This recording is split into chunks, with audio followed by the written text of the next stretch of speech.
margem do rio Paraguai nasce Porto Murtinho, cidade pantaneira, com sua gente tão simples, alegre e hospitaleira.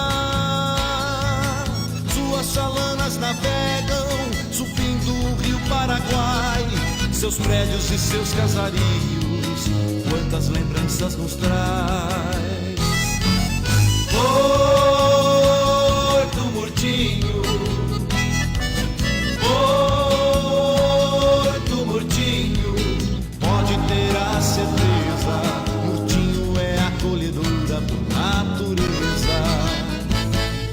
Gente de todos os cantos tomam o tereré, tradição fronteiriça, e nos fins de semana tem bailes de chamamé,